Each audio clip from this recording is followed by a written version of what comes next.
Ингушетия присоединилась к молодежному межнациональному проекту «Маяки дружбы. Башни Кавказа-2017», который в этом году пройдет в 8 регионах. В рамках проекта с 28 июля по 14 августа студенты из Москвы, из КФУ, ЮФО посетят республики Северного Кавказа, где поучаствуют в восстановительных работах в регионах.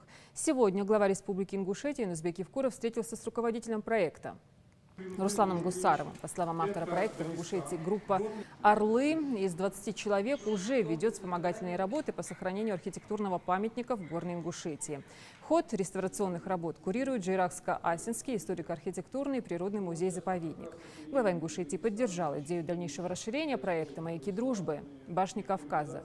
При этом подчеркнул, что такие идеи позволяют устранить непонимание, также конфликты в межнациональных отношениях, и показывают другим регионам Кавказ с лучшей стороны. Всю его многовековую историю и красивые традиции народов СКФО. Подробнее о проекте расскажет Мадина Пугоева. Помогать, познавать, рассказывать, дружить!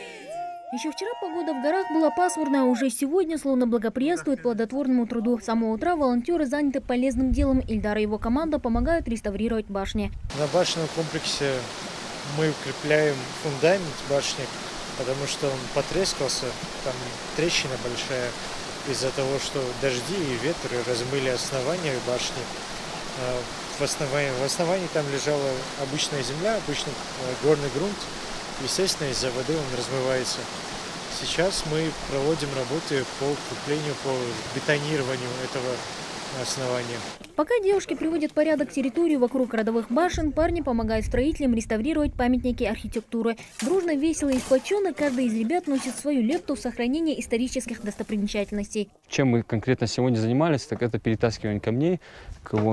Ниже работают рабочие, которые занимаются кладкой. Вот мы им подносим раствор. Ощущения от этого только положительные.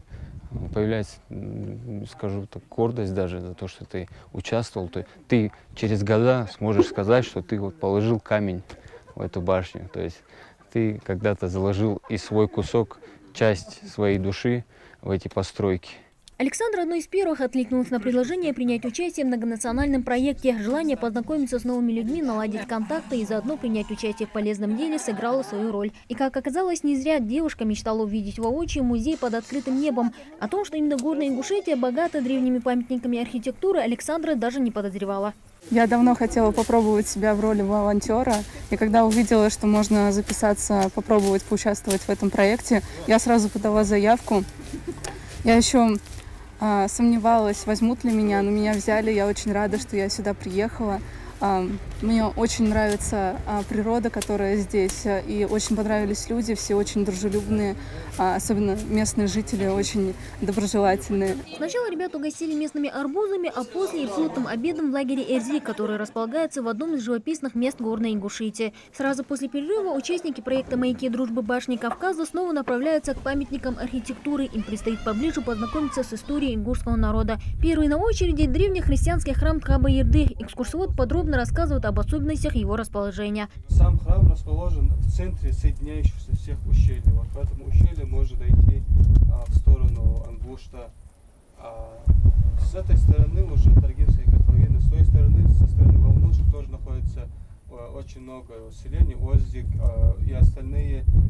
Рядом с храмом по этой ущелье в сторону Цори мы можем добраться до Ни, Пялинга, самый отдаленный центр горской части. Вот. Красоту этих мест не передать ни словами, ни через объектив телекамеры. Когда проходишь сквозь руины и прикасаешься к стенам, которым исполнилось уже несколько тысячелетий, невольно переносишься назад в прошлое, отмечают участники.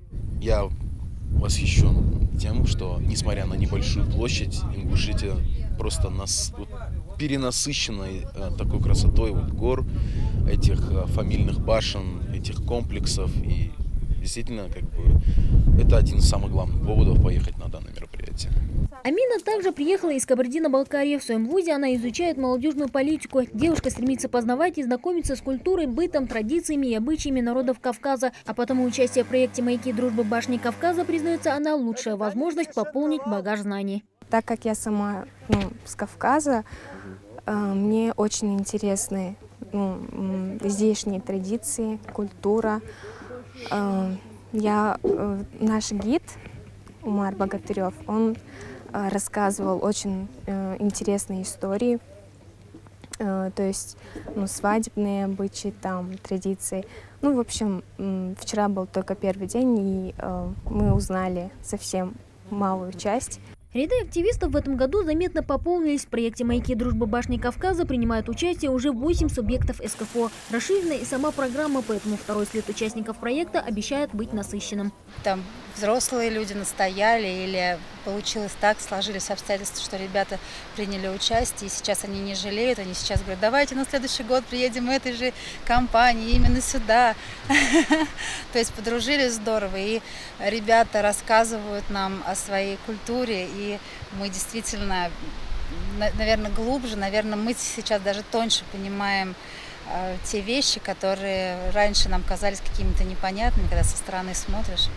До закрытия второго слета у участников проекта «Маяки дружбы башни Кавказа» 5 дней. За это время ребята смогут поближе познакомиться с главными достопримечательностями Горной Ингушетии и заодно внести свою лепту в сохранение исторически значимых объектов Джайрахского района республики. Мадина Пугоева, Ахмед Баркинхоев, Новости 24.